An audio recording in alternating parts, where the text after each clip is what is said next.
बढ़ते खबरों में आगे बात करते हैं चुनावों के ऊपर। तो अरुणाचल प्रदेश में वोटों की गिनती लगातार जारी है। चुनावों में बीजेपी को पूर्ण बहुमत मिलती हुई नजर आ रही है और कांग्रेस सिर्फ 2 सीटों पर आगे नजर आ रही है। वहीं 10 सीटों पर निर्विरोध जीत चुके हैं बीजेपी के प्रत्याशी। तो फिलहाल अरुणाचल प्रदेश से खबर, जहां पर तीसरी बार यहां पर भारतीय जनता पार्टी जीत का परचम लहराने के लिए तमाम जो कोशिश थी उनके द्वारा की गई। इस बीच 10 जो प्रत्याशी थे वो पहले ही निर्विरोध जीत चुके हैं। वहीं कांग्रेस की बात करें तो कांग्रेस केवल 2 ही सीटों पर आगे चल रही है। मतगणना से पहले ही बीजेपी को 10 सीटें मिल चुकी थी। 60 सीटें कुल मिलाकर अरुणाचल प्रदेश में विधानसभा चुनावों के बारे में लगातार हम आपको बता रहे हैं। ऐसे में 50 सीटों के ऊपर आज वोटिंग की जो काउंटिंग है वोटों की, वो लगातार जारी है। भाजपा के उम्मीदवार निर्विरोध इस सीट पर चुने गए थे, चाहे वो मुख्यमंत्री हो या फिर वो डिप्टी सीएम हो।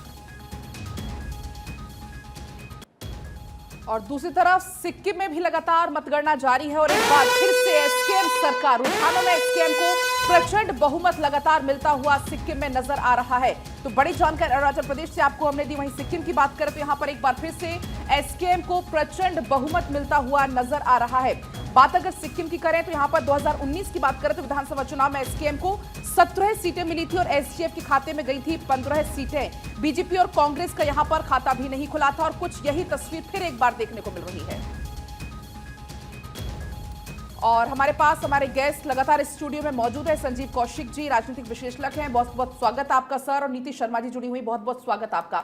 लेकिन जो आंकड़े लगातार हम बता रहे हैं, चाहे हम अरुणाचल प्रदेश की बात करें चाहे हम सिक्किम की बात करें, हमने सिक्किम को दिखाया कैसे एक बार फिर से रुझानों में एसकेएम आगे बढ़ रही है, प्रचंड बहुमत एसकेएम को मिलता हुआ नजर आ रहा है। नीति जी, देखिए, मैं अभी वही स्टडी कर रही थी कि सिक्किम क्रांतिकारी मोर्चा ने एक्चुअली धरा पे काम किया है और वो रिजल्ट मैंडेट के रूप में देखने को मिल रहा है। स्पोर्ट्स की फैसिलिटीज़ कहें, एजुकेशन में कहें, हेल्थ सेक्टर में कहें, तो ओवरऑल गैंगटॉक को भी एक टूरिस्ट प्लेस है, बॉर्डर एरिया है। लेकिन कहीं ना कहीं यहाँ पे केंद्र सरकार से ज़्यादा, यद्यपि कई योजनाएं केंद्र से जो गई हैं, मेरी माटी मेरा देश करके, उसमें वहाँ के जो चीफ मिनिस्टर हैं प्रेम तामंग जी, उन्होंने काफ़ी सहयोग और मोदी जी को काफ़ी अप्रिशिएट किया है कि काफ़ी योजनाएं जैसे स्वच्छ भारत की योजनाएं हैं उसके साथ अपने आप को कोरिलेट करके सिक्किम को एक प्रकार से डेवलपमेंट के साथ जोड़ने का प्रयास हुआ है। लेकिन सिक्किम क्रांतिकारी मोर्चा का जो आज रिजल्ट आया है वो निश्चित रूप से क्रांतिकारी है और उनका काम कहीं ना कहीं मैंडेट के रूप में कन्वर्ट हुआ है। रीजनल पार्टी है, इसलिए अपने क्षेत्र से बहुत ज़्यादा कनेक्टेड है। यहाँ पे केंद्र को थोड़ा सा, चाहे बीजेपी को अपने आप को प्लेस करने के लिए, लेकिन मैं यहाँ समझती हूँ मोदी जी के काफ़ी साक्षात्कार में आपने सुनने को मिलेंगे कि उनके लिए जो केंद्र में अगर कोई केंद्र बिंदु है तो वो देश है। अगर देश के लिए एक रीजनल पार्टी उस सेक्टर में अच्छा काम कर रही है, रिजल्ट दे रही है और बहुत अच्छा सामंजस्य बैठा हुआ है सेंटर के साथ, तो उनको पूरी लिबर्टी के साथ वो अपने क्षेत्र का विकास में उनका सहयोग करना केंद्र का काम है। तो कहीं ना कहीं मोदी जी, इट्स नॉट कि बीजेपी का हर क्षेत्र में होना अनिवार्य है, लेकिन देश के विकास के साथ हर क्षेत्र को जोड़ना जो एक प्रायोरिटी है, देश को आगे बढ़ाना, उसके साथ वो काम कर रहे हैं। निश्चित रूप से अगर एसकेएम अच्छा काम कर रही है और केंद्र के साथ बहुत अच्छे तालमेल के साथ सिक्किम को डेवलप कर रही है, क्योंकि बहुत संवेदनशील जितने भी बॉर्डर एरियाज़ हैं, चाहे अरुणाचल प्रदेश है, सिक्किम है, आज वेस्ट बंगाल की हम बात कर रहे हैं, जो इलीगल माइग्रेंट्स वहाँ से आते हैं और देश में कहीं ना कहीं अलगाववाद की स्थिति को पैदा करते हैं। अभी कैलकाटा के आप देखेंगे कोर्ट से ऑर्डर आया है कि 2010 के बाद जो बंगाल में ओबीसी का सर्टिफिकेट को खारिज किया गया, जो ज़बरदस्ती मुस्लिम कम्युनिटी को देके एक वोट बैंक की तुष्टीकरण को साधने का प्रयास बॉर्डर एरियाज़ में करा जाता है, तो उसके लिहाज से इन एरियाज़ को सुपरवाइज करना केंद्र का दायित्व भी है और केंद्र निश्चित रूप से उस पर काम कर रही है। तो it's very great achievement for SKM. उनको बहुत अच्छी बधाई देती हूँ और आशा करती हूँ कि बहुत अच्छा काम सिक्किम के जनता के लिए करें और बॉर्डर्स को सिक्योर करना, क्योंकि हमारी फॉरेन पॉलिसी, अगर हम जयशंकर जी की बात करें तो इंडिया की जो डिप्लोमेटिक फॉरेन पॉलिसी है वो इस समय बहुत ही अच्छा काम कर रही है, जिसका रिजल्ट हमको विश्व स्तर पर देखने को मिल रहा है। जगह जगह वॉर्स हो रही हैं, लेकिन उसके बाद भी भारत की एक कॉल तो कुल मिलाकर अगर देखा जाए तो केंद्र की जो योजनाएं हैं, केंद्र के द्वारा जो कार्य किया जा रहा है, उसी की वजह से यहाँ पर जो रिजल्ट्स हैं वो आगे आते हुए नजर आ रहे हैं। नहीं, केंद्र के साथ साथ मैं एसकेएम को भी ये श्रेय देना चाहूंगी, पूर्ण रूप से श्रेय देना चाहूंगी। मैंडेट मिला है और उन्होंने सिक्किम की जनता के लिए काम किया है और बहुत ही रीजनल पार्टी। देखिए कहीं ना कहीं चाइना से इन्फ्लुएंस भी है, लेकिन अपने कल्चर को इंटैक्ट करके सिक्किम जो चला है और एक बहुत खूबसूरत राज्य है। अगर आप वहाँ पे जाएंगे एसकेएम फिलहाल आगे चलिए, इसके ऊपर चर्चा करेंगे। टूरिज्म के लिए भी देखिए रेलवे और एयरवेज के मैं बोलना चाहूंगी, yes. कहीं ना कहीं Sikkim is a hot spot for tourism also. तो जो केंद्र से रेलवेज, एयरवेज और ट्रांसपोर्ट मीडियम को जो हम एक तरीके से देख रहे हैं कि उस पर बहुत ही इंफ्रास्ट्रक्चर पे एक अच्छे स्केल पर और अच्छी क्वालिटी के साथ काम हो रहा है, तो सिक्किम को उसके साथ जोड़ के निश्चित रूप से कहीं ना कहीं हाथ रहा इन सब चीजों को आगे बढ़ाने में, कल्चर को, संस्कृति को और सबको इंटैक्ट रखने में। बात करेंगे इसके ऊपर, लेकिन विजय शर्मा जी क्योंकि प्रवक्ता बीजेपी के हमारे साथ में जुड़ गए हैं, सिक्किम के ऊपर चर्चा की। विजय शर्मा जी, हमने अभी केंद्र की योजनाओं के बारे में भी बात चल रही थी, अरुणाचल में भी बीजेपी पूर्ण बहुमत हासिल करती हुई नजर आ रही है। ऐसे में क्या लोकसभा चुनावों के परिणाम पे इसका सीधे तौर पर इंपैक्ट देखने को मिलेगा? लोकसभा के चुनावों का अलग अलग होता है।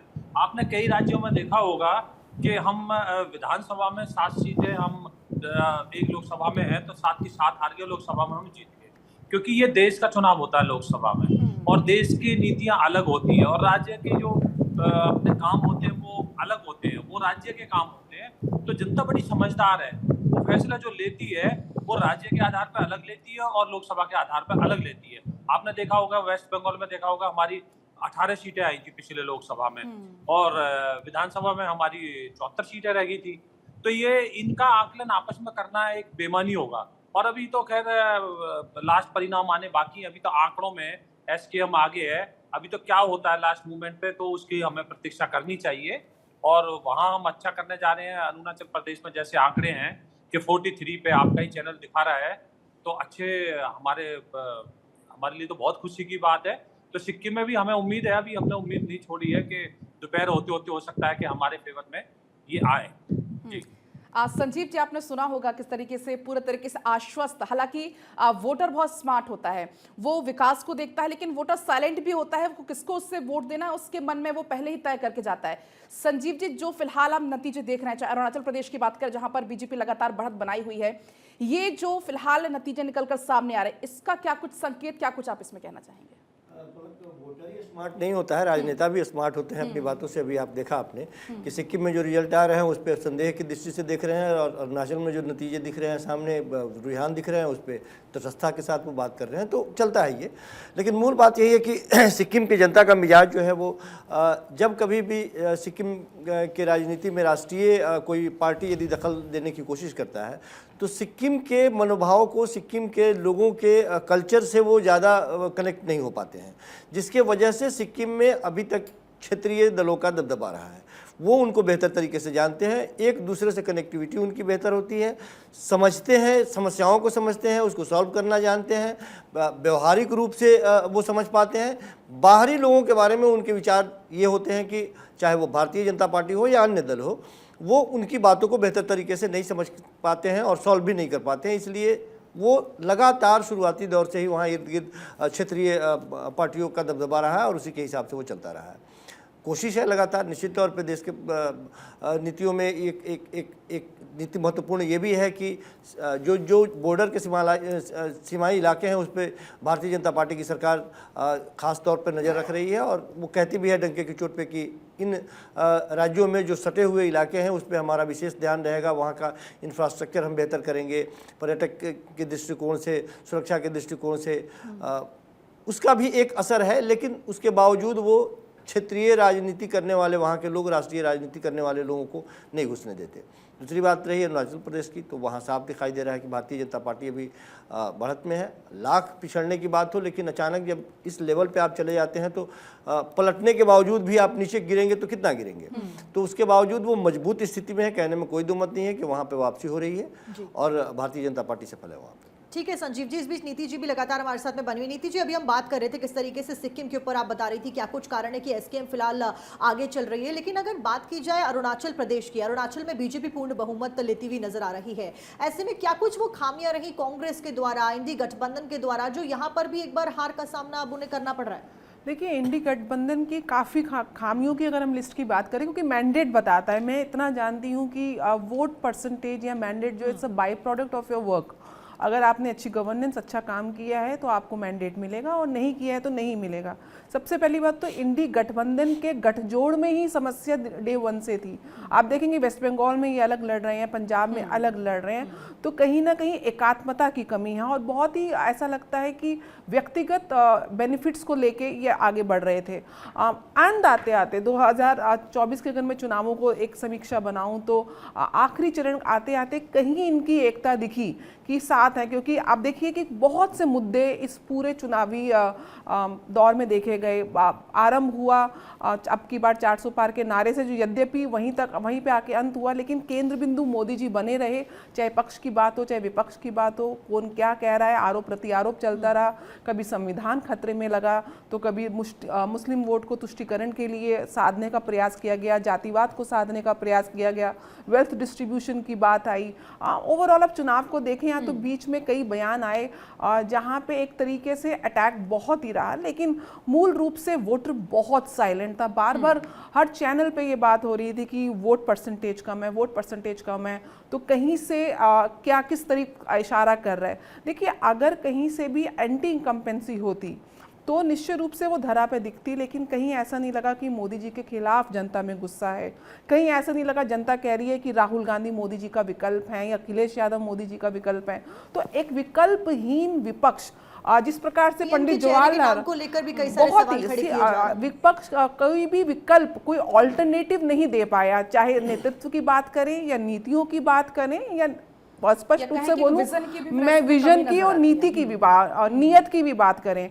क्योंकि जब एंड में मैनिफेस्टो जब सामने आया, जब बात आई, तब स्टार्टिंग हुई थी कि एक तरफ आप कहते हैं कि हम 5वीं बड़ी इकोनॉमी हैं और वहीं आप 80 करोड़ लोगों को 5 किलो राशन देते हैं, तो आते आते चुनाव के अंत तक में राहुल गांधी जी ने बोल दिया कि 10 किलो राशन हम देंगे या 1 लाख रुपए माताएं बहनों को देंगे। तो किस प्रकार से फ्री बी के माध्यम से अपीजमेंट की पॉलिटिक्स सामने आई, जिसके वो पहले अगेंस्ट थे। जहां बोलते थे कि जातिवाद या फिर धर्म निरपेक्ष है संविधान, तो वही धर्म के नाम पे 15% हम बजट देंगे, या मतलब सोच लें कि आरक्षण का मुद्दा लेकर आएंगे। तो ओवरऑल कहीं भी विपक्ष एक सॉलिड ऑल्टरनेटिव ना तो नेतृत्व के रूप में, ना तो अपनी नीतियों के रूप में, ना ही एक विजनरी। और पैरेलल अगर आप देखें तो मोदी जी डे 1 से बोल रहे हैं कि ये चुनाव में 2047 के भारत की एक विजन के साथ आगे बढ़ रहा हूं, और निश्चित रूप से 10 साल में जो भारत सक्षम हुआ है, जो शक्तिशाली बना है, जो समृद्ध बना है, या आत्मनिर्भर भारत की अगर बात करिए, और उसके ऊपर एक बहुत लाभार्थी वर्ग की जो संख्या है वो बहुत बड़ी है। मैं बार बार कह रही हूँ, मोदी जी 2024 के लिए काम कर ही नहीं रहे थे। अगर 2014 में कन्याकुमारी को चुना, जहां पर 2047 के विजन को देखते हुए उन्होंने जो साधना की थी पलक वो करी, और वहां से विवेकानंद ने भी विकसित भारत का संकल्प। देखिए, आर्टिकल 370, राम मंदिर, ये हिस्टोरिकल इवेंट्स हैं, उसके साथ सर्जिकल स्ट्राइक्स, उसके साथ विजय जी भी लगातार बने हुए, चांद तक पहुंचना। नीति जी की बातों से इत्तेफाक रखते हैं, क्योंकि जब से इंडी गठबंधन का गठन हुआ है तब से जितने भी बड़े चेहरे इंडी गठबंधन के, वो हमेशा से बस उसको एक करने में लगे रहे, लेकिन कहीं ना कहीं अंत तक आते आते तक कभी एक इंडी गठबंधन हो ही नहीं पाया, और उसका नतीजा आज परिणामों पर दिख रहा है। जी देखिए, बात यह है, इंडी गठबंधन जो बना था वो अपने परिवारवाद को छिपाने के लिए, बचाने के लिए, और भ्रष्टाचारियों को अपने आप को कानून से बचाने के लिए बना था। तो उनकी ना नीति थी, ना नीयत थी, ना तालमेल था। आपने देखा होगा ममता बनर्जी क्या बोलती हैं, महबूबा मुफ्ती क्या बोलती हैं, केरल के चीफ मिनिस्टर क्या बोलते हैं आपस में, और फिर लास्ट में तो केजरीवाल जी ने क्या बोल दिया, ना हमारी शादी हुई है, ना लव मैरिज है, ना अरेंज मैरिज है, हमारा तो 4 जून तक का था। तो उनका एक ही मुद्दा था कि विकास विरोधी, मोदी विरोधी, मोदी को कैसे रोका जाए। उन्होंने कहीं देश के पटल पे कोई अपना विकास का रोड मैप नहीं रखा, वो पार्ट टाइम राजनीति करते हैं। आपने देखा होगा राहुल गांधी जी, अभी आप देखोगे जैसे ही इलेक्शन खत्म होगा, अभी रिजल्ट आएंगे और वो टिकट कटाएंगे इटली और अपना बाहर विदेश घूमने चले जाएंगे। तो इस तरह राजनीति नहीं होती। आप कहते हो कि गरीबी तो मानसिक बीमारी है, मानसिक ये तो दिमाग से लड़ जाती है। ऐसी सोच रखने वाला आदमी कैसे देश का प्रधानमंत्री बन सकता है, आप मुझे बताइए। तो इस तरह की इनकी नीति रही है, नीयत रही है इनकी। आपने देखा होगा ये हमारा मजाक उड़ा देते हैं कि भाई आप राशन फ्री दे रहे हो 5 किलो, फिर उन्होंने खुद कहा कि हम 10 किलो देंगे। आप 70 साल राज में रहे, आप गरीबी नहीं हटा पाए, आप हमारी बातें करते हो। हमने 25 करोड़ लोगों को गरीबी रेखा से ऊपर उठाया। ये धर्म के आधार पर राजनीति करते हैं। अगर आप इनका मैनिफेस्टो पढ़ेंगे तो आपको सच में ही प्रधानमंत्री जी ने बिल्कुल सही क्वेश्चन उठाया कि वो लगता ही नहीं है कांग्रेस का घोषणा पत्र, वो लगता है कि मुस्लिम लीग का है। आप देखेंगे इनके पेज नंबर 24 के पॉइंट नंबर 5 पे, क्योंकि मैं एक एडवोकेट भी हूं, मुझे शर्म आती है पढ़ने में कि ये देश की संस्थाओं को कैसे कमजोर करने का काम करते हैं। वहां लिखा हुआ है कि हम अल्पसंख्यकों को हाई कोर्ट और सुप्रीम कोर्ट में जज बनाएंगे। ये कैसे बना देंगे जब एक कॉलेजियम बना हुआ है जजेस को लगाने के लिए? तो ये क्या है, वो उस पर नियंत्रण चाहते हैं हाई कोर्ट और सुप्रीम कोर्ट में। फिर कहते हैं हम एक कमेटी बनाएंगे उनके ऊपर कि वो क्या फैसले देते हैं। तो मतलब ये फैसले भी प्रभावित करेंगे। तो इससे इनका समझ में आता है कि ये किस तरह की इनकी नीयत है, किस तरह की इनकी नीति है। ये कहते हैं बहुसंख्यकवाद की जगह ही नहीं है हिंदुस्तान में। अच्छा विजय जी, आप प्रवक्ता हैं आप बीजेपी के, ये तो हो गए सेंट्रल इश्यूज जिसकी वजह से इंडिया गठबंधन के ऊपर तमाम सवाल जो है खड़े किए जा रहे हैं, खासकर की भाजपा की तरफ से। ऐसे में जब हम पर्टिकुलरली अरुणाचल प्रदेश की बात करते हैं, जहां पर बीजेपी फिलहाल बहुमत का आंकड़ा पार करती हुई नजर आ रही है और एक बार फिर से तीसरी बार यहाँ पर सरकार बनाती हुई नजर आई, क्या कुछ वजह, क्या कुछ कारण रहा जिसकी वजह से जो जनता है अरुणाचल प्रदेश की वो विधानसभा के चुनावों में बीजेपी पर भरोसा जता रही है, और क्या कुछ वो कारण है जिसकी वजह से इंडी गठबंधन एक बार फिर से अरुणाचल में पिछड़ता हुआ नजर आ रहा है? देखिए, इंडी गठबंधन जो कांग्रेस है, उन्होंने 70 साल राज किया। उन्होंने पूर्वोत्तर की पूरी तरह से, ये अकेला अरुणाचल नहीं, पूर्वोत्तर की पूरी तरह से अनदेखी की। आपने देखा होगा हमने 71% अपसपा हटा दिया पूर्वोत्तर के राज्य से। हमने वहां लॉ एंड ऑर्डर स्थापित किया है, हमने वहां पे सड़क बिछाई है, हमने वहां पे टनल बनाए हैं। हम पहले नीति थी लुक ईस्ट, अब हमने एक्ट ईस्ट बनाया है कि हम वहां काम करेंगे। हमारे प्रधानमंत्री जी देखिए, अब तक के जितने प्रधानमंत्री हुए हैं, सबसे ज्यादा दौरे हमारे प्रधानमंत्री जी के और होम मिनिस्टर साहब के हुए हैं वहां पे। तो हमारे यशस्वी प्रधानमंत्री चाहते हैं कि जो मुख्य धारा है उसमें पूर्वोत्तर के राज्य अग्रणी बने, और उसका आप रिजल्ट देख रहे हो किस तरह से रिजल्ट आ रहे हैं। पहले हमारे को कहा जाता था कि आप पूर्वोत्तर में कहीं हो ही नहीं, और आज हम किस तरह से सुप्रसाद कर रहे हैं इसके अरुणाचल के अंदर। तो सिक्किम जरूर हमारे आंकड़े जो है हमारे लिए चौंकाने वाले भी हैं, सदमे वाले भी हैं, लेकिन इस पे विचार करेंगे। अभी देखते हैं कि रिजल्ट क्या आते हैं, रिजल्ट की विचार करते हैं। बट हमने पूर्वोत्तर को सबसे आगे रखा है, वहां हम शांति लाए हैं, वहां हम विकास लाए हैं, वहां हमने जो विकास की योजना है, किस तरह से हमने वहां पे फैक्ट्रियां लगाई हैं, स्टार्टअप लगाए हैं, वहां पे किस तरह के लोगों के दुख दर्द में हम वहां शामिल हुए हैं। तो ये उसी का नतीजा अब आने वाले समय में आप कहीं ना कहीं जो वोटर है वो अपने आसपास के विकास को देखता है, उसके आधार पर ही वो वोट देता है या किसको उसको चुनना है वो निर्णय करता है। संजीव जी, जो रिजल्ट्स आ रहे हैं सामने, चाहे सिक्किम की बात करें तो एसकेएम, अरुणाचल की बात करें तो बीजेपी, ये जो रुझान निकलकर सामने है, इसको अगर हम डिकोड करना चाहिए एकदम सरल भाषा में, तो वो कैसे करेंगे? देखिए, डिकोड करने की बात है तो ये कहने में कोई गुरेज नहीं है कि राजनीति में हार और जीत तो लगा रहता है, लेकिन सबसे महत्वपूर्ण बात यह है कि आप अपनी बातों को जनता तक कैसे पहुंचा पाते हैं। और वर्तमान परिस्थिति में चूंकि जनता की मेमोरी जो होती है बहुत शॉर्ट टर्म की होती है, जनता में आपने पैट कैसे बनाई है, तो किस तरह से आप अपनी बातों को रख पाते हैं, चाहे वो सिक्किम की बात हो, चाहे वो अरुणाचल प्रदेश में भारतीय जनता पार्टी अभी लीड करती हुई दिखाई दे रही हो, या पूरे ओवरऑल यदि हिंदुस्तान में देखा जाए तो जिस तरह से एग्जिट पोल के नतीजे सामने आ रहे हैं, उसमें भारतीय जनता पार्टी आगे बढ़त बनाती हुई दिखाई दे रही है। मूल बात यह है कि क्या सवाल खत्म हो गए? क्या विपक्षी पार्टियों ने जो सवाल खड़े किए थे उस सवाल का कोई मतलब नहीं है? बेरोजगारी नहीं है हिंदुस्तान में, ये बात कोई मानने को तैयार नहीं है। क्या महंगाई नहीं है? ये बात सारे लोगों ने एक्सेप्ट कर लिया कि महंगाई नहीं है। क्या ये बात लोगों ने मान लिया कि भारतीय जनता पार्टी जिस उत्तर प्रदेश के मॉडल को पूरे हिंदुस्तान में लागू करना चाहती है, वो पिछले कुछ महीनों में या पिछले कुछ वर्षों में सबसे ज़्यादा बच्चों के पेपर वहीं पर लीक हुए हैं। बेरोजगारी का आलम यह है कि बच्चे 50 लाख से ज़्यादा सड़कों पर सरकार के विरोध में नारे लगाते हुए दिखाई दे रहे हैं। जो बात कही जा रही थी कि हवाई जहाज चप्पल वाले हवाई जहाज पे घूमेंगे, सचमुच में इस तरह की स्थिति है क्या? 100 स्मार्ट सिटी की बात हुई थी, क्या सचमुच में 100 स्मार्ट सिटी आपको कहीं देखने को मिल रहा है क्या? क्या आप बुलेट ट्रेन पे सफ़र कर रही हैं क्या? सचमुच में क्या किसानों की आय दुगुनी हो गई है क्या? ये वो बुनियादी सवाल हैं जो सवाल अभी भी हैं, लेकिन इस सवाल को विपक्षी पार्टियों ने किस तरीके से कोशिश की जनता तक पहुंचाने के लिए, और जनता तक ये बातें पहुंचा पाए या नहीं पहुंचा पाए, ये बहुत महत्वपूर्ण है। और उनकी बातों को यदि जनता तक नहीं पहुंच पाई या नहीं समझ पाई जनता, निश्चित तौर पे भारतीय जनता पार्टी इस पर भारी पड़ी है अपने स्ट्रेटजी के हिसाब से। वो इन मुद्दों से जनता को अलग, जनता का ध्यान अलग खींचने में सफल रही है। वो लगातार उस तरह की बातें करती रही है जो उनको ज़्यादा बेहतर लगता हो। उनको लगता था कि राम मंदिर, उनके कोर एजेंडे में था कि राम मंदिर, अब जाहिर सी बात है कि हम भी चाहते हैं हिंदू होने के नाते कि राम मंदिर। जी जी, देखिए, मैं भाई साहब की बात का जवाब देना चाहता हूँ। आपने महंगाई की बात की, बहुत अच्छा मुद्दा उठाया आपने।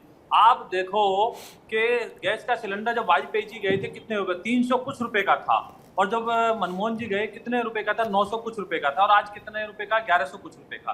तो वहां 3 गुना महंगाई बढ़ती है। आप हमारे क्वेश्चन उठाते हो। अब दूसरी बात करते हैं महंगाई दर की।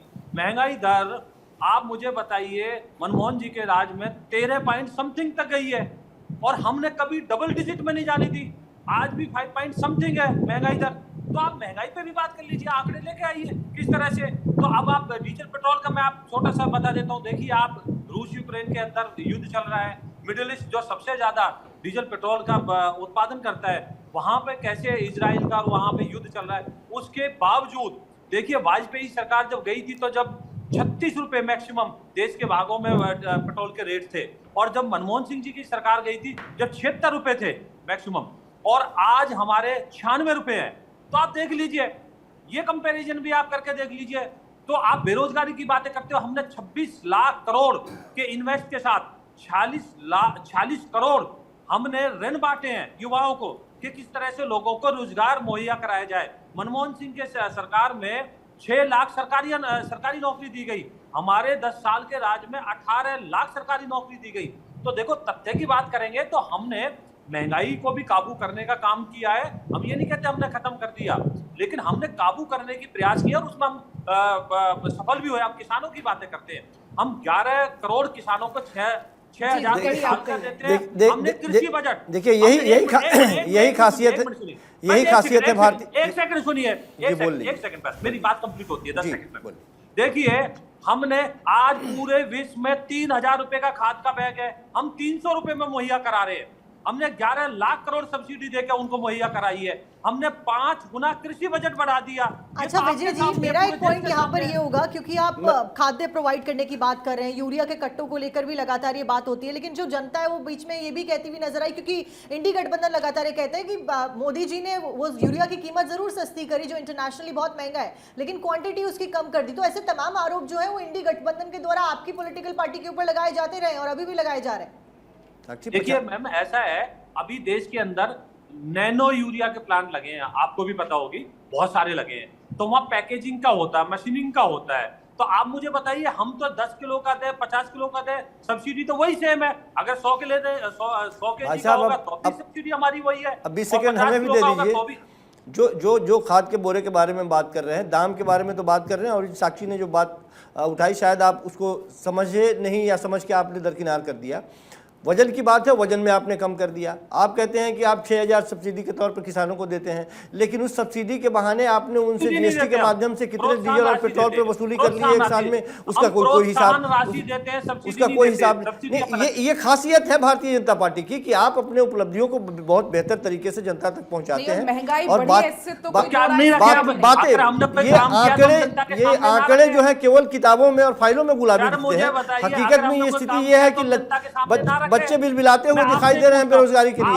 एक चापरासी का यदि 5 सीट कहीं पे निकल जाए, वैकेंसी निकल जाए, तो BA MA किए हुए, डबल MA किए हुए लड़के आते हैं उसके लिए, फॉर्म भरने के लिए आते हैं चापरासी। इसका भी मैं जवाब तो ये स्थिति है हिंदुस्तान की। आप उसका भी मैं जवाब दे देता हूं। देखिए, आप विश्व में अभी एक एजेंसी ने अपनी रेटिंग दी है, उसके अंदर टॉप। अरे भाई साहब, 3 लाख से तो ज्यादा रेलवे में वैकेंसियां पड़ी हुई है, बैंक में है, सरकारी स्कूलों में वैकेंसियां पड़ी हुई है। जो है कम से कम उसकी भर्ती तो कर देते ना।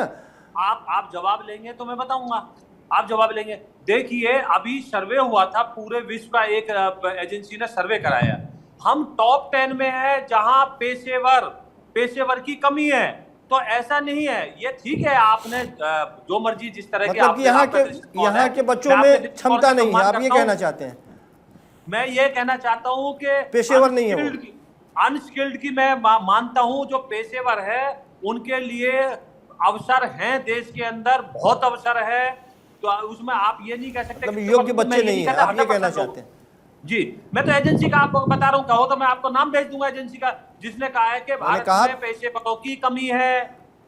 कब इंटरनेशनल एजेंसी को आप कोट करेंगे, कब देश की एजेंसी को कोट करेंगे, वो सारी एक बात तो है ही, मैं तो पहले ही स्वीकार कर लिया कि आप ये अपनी बातें बड़ी आपके कहने के अनुसार बोलता हूँ। आप बताइए मैं क्या बोलूं?